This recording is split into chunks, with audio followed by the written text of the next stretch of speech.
Salut, j'espère que vous allez bien. Dans cette nouvelle vidéo, je vais te partager mon expérience. Je vais te montrer les stratégies que tu dois suivre pour avoir tes abonnés sur YouTube au fur et à mesure que tu vas progresser. Donc, si tu aimes tout ce que je fais, n'oublie pas de t'abonner, d'activer la cloche de notification pour ne pas rater les prochaines vidéos. Donc, j'ai reçu vraiment beaucoup de questions et il y a des gens qui m'ont même demandé, je parle de, par exemple, seconde chaîne, de 4-3 chaînes, mais je n'ai jamais montré ces chaînes. Donc, ma première chaîne, la chaîne principale, c'est-à-dire la chaîne où j'ai commencé dans mes débuts, c'est Joël Assis, créateur 3D. Donc là-bas, on parle de tout ce qui est logiciel d'architecture. Et là-bas aussi, on parle de tout ce qui est, par exemple, conseil BTP. De toute façon, je vais vous laisser le lien de tous ces éléments-là en description. Voilà, donc, pour avoir des abonnés sur YouTube et jusqu'à débloquer la monétisation que tout le monde connaît, 1000 abonnés, 4000 heures de visionnage, si tu n'as pas enfreint les règles, parce que maintenant, ils ont tout changé.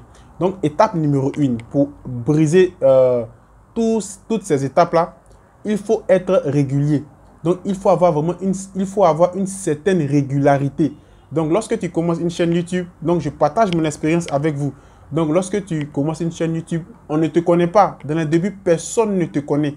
Peut-être ta maman, ton papa, tes frères, c'est tout. Mais quelques amis, c'est tout. Donc, personne ne te connaît. Donc, si tu n'es pas, par exemple, régulier dans tes posts, tes vidéos ne vont jamais aller de l'avant. Parce que YouTube ne fonctionne pas. C'est-à-dire l'algorithme YouTube ne fonctionne pas comme celui de TikTok. Donc, pour tous ceux qui ont des comptes TikTok, vous allez remarquer que lorsque vous postez votre première vidéo, TikTok vous met en avant.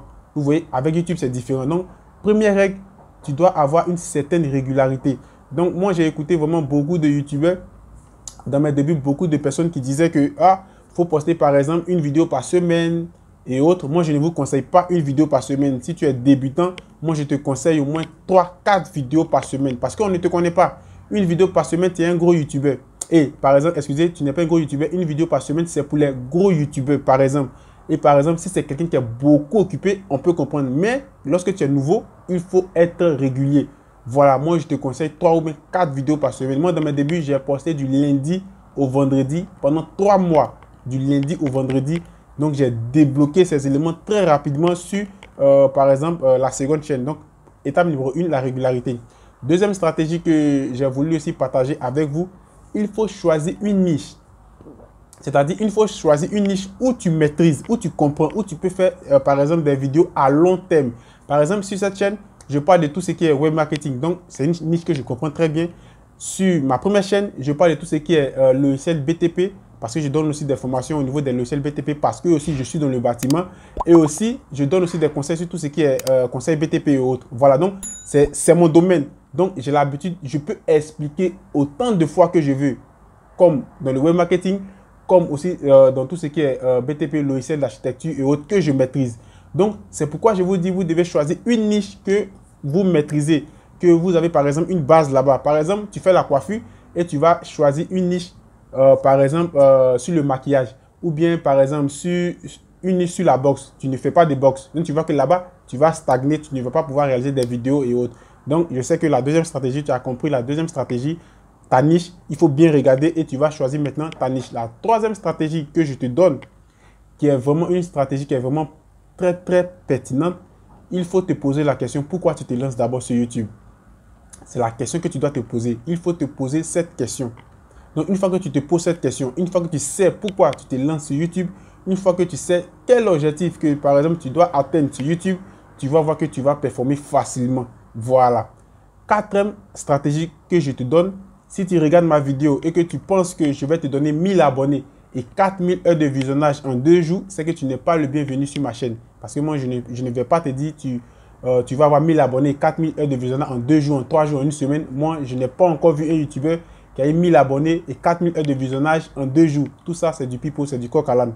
Donc, l'autre stratégie que j'ai voulu vous donner, vous devez, par exemple, apporter de la valeur dans vos vidéos. C'est-à-dire, par exemple, tu as décidé de choisir la niche de tout ce qui est informatique. Tu fais des tutoriels sur comment réparer un PC. Vous voyez, par exemple, donc, lorsque tu vas faire des tutoriels, par exemple, sur comment réparer un PC, il faudrait que, même s'il y a 2 personnes qui sont tombées sur ta vidéo et que, par exemple, qui sont en train de chercher un tutoriel qui parle de comment réaliser, par exemple, quelque chose sur le PC et qu'ils tombent sur ta vidéo, il faudrait que la vidéo que tu leur expliques leur apporte de la valeur à quelque part. Donc, si ta vidéo ne leur apporte pas de la valeur, ça ne sert à rien. Ils ne vont pas s'abonner, ils vont partir. ils vont partir vers d'autres youtubeurs, ils vont encore chercher jusqu'à ce qu'ils puissent par exemple tomber sur la vidéo qui va par exemple leur apporter de la valeur.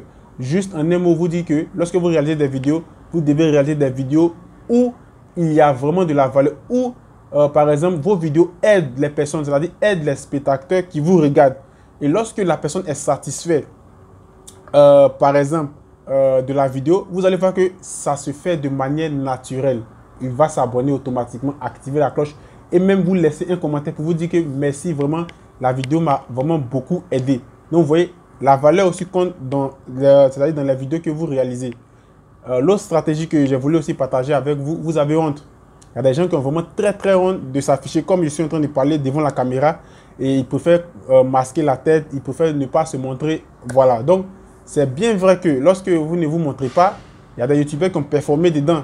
Lorsqu'ils ne montrent pas les têtes, par exemple, aux spectateurs, à l'audience et autres, il y a des youtubeurs qui performent dedans. Mais moi, pour mon conseil, je vous conseille plutôt de vous montrer. Parce que lorsque vous vous montrez, vous allez, c'est-à-dire vous allez réaliser une relation, vous allez tisser un lien entre vous et vos abonnés. Donc, on vous voit, vous parler, il y a plus de, par exemple, de crédibilité que celui que, par exemple, on ne voit pas. Vous voyez? Donc, moi, je vous conseille plutôt de vous montrer. Et l'autre conseil que j'ai voulu aussi partager encore avec vous, ne cherchez pas à réaliser, par exemple, la vidéo parfaite. Ne cherchez pas à réaliser la vidéo parfaite. Vous allez voir des gens, ils vont réaliser une vidéo et le montage va lui prendre, par exemple, 8 heures, 5 heures, 10 heures, 11 heures, 1000 heures. De manière générale, c'est une manière de parler, ça ne sert à rien. Le plus important, c'est de faire une vidéo simple, de te lancer automatiquement. Ne t'admets pas, tu fais une vidéo comme je suis en train de réaliser la vidéo, tu payes un élément très simple, un petit téléphone et autres, un petit truc pour filmer. Moi, actuellement, la vidéo que je suis en train de réaliser et que vous me voyez actuellement, je filme seulement avec mon téléphone. C'est avec ça que je fais tout ça. Et je mets de l'éclairage ou la lumière naturelle. C'est tout. Et je commence à parler, comme je suis en train de réaliser automatiquement. Donc, ne faites pas des montages qui vont vous prendre vraiment des heures, parce que vous serez vraiment très découragé. Vous pouvez réaliser des montages pendant 10 heures, 8 heures, 4 heures. Et lorsque vous allez poster la vidéo, vous avez 2 vues. Vous voyez? Donc, vous voyez qu'à quelque part, ça risque de vous décourager. Faites des vidéos propres, des vidéos où, dans ces vidéos, vous allez apporter de la valeur, un petit montage rapidement et vous allez poster automatiquement cette vidéo. Le plus important, c'est de poster la vidéo, c'est de vous lancer et ne pas avoir honte, par exemple, de vraiment beaucoup de trucs. Donc, ne perdez pas, par exemple, trop de temps avec tout ce qui est montage vidéo. Voilà. Donc, l'autre stratégie que j'ai voulu aussi vous montrer, que j'ai voulu aussi partager avec vous, arrêtez d'acheter des abonnés. Parce que vous allez voir beaucoup de comptes YouTube qui passent le temps, par exemple, à acheter des abonnés. Vous allez voir quelqu'un, automatiquement, il a 5 000 abonnés, par exemple, 10 000, 20 000 et autres. Tu es fier, tu vas par exemple t'abonner à son compte ou bien autre. Par exemple, il y a des gens que tu peux l'envier. Ah, il est fort, c'est un gros YouTuber. Mais généralement, il y a beaucoup de YouTubers qui achètent des abonnés. Donc ça, ne vous mettez pas dans ces trucs-là. Parce que lorsque vous achetez des abonnés, vous envoyez un mauvais signal à YouTube. YouTube peut supprimer votre chaîne, vous bloquer. C'est-à-dire, YouTube va faire disparaître votre chaîne. Voilà, donc si quelqu'un vous conseille tout ce qui est achat d'abonnés, des commentaires, parce qu'on achète des abonnés, on achète des commentaires, on achète des likes, on achète vraiment beaucoup de trucs, des heures de visionnage et autres. Donc ne vous mettez pas sur ces sites-là, faites des trucs normalement. Si tu veux avoir des abonnés, tu fais une vidéo, tu apportes de la valeur. Si tu veux avoir encore des abonnés, tu fais la promotion de ta chaîne YouTube sur tes pages et autres, ou bien tu fais de la publicité, tout ce qui est AdSense. En fonction de ta niche, tu auras aussi des abonnés. Ça fait partie aussi de tout ce qui est business en ligne, tout ce qui est web marketing. Voilà, donc c'est ces astuces que j'ai voulu partager avec vous. Donc, si tu aimes tout ce que je fais, n'oublie pas de t'abonner, d'activer la cloche de notification. Si vous avez des questions, laissez-moi tous ces éléments-là en commentaire. Si ces questions, c'est des questions qui sont un peu privées pour vous, vous pouvez aussi me rejoindre, par exemple, sur Instagram.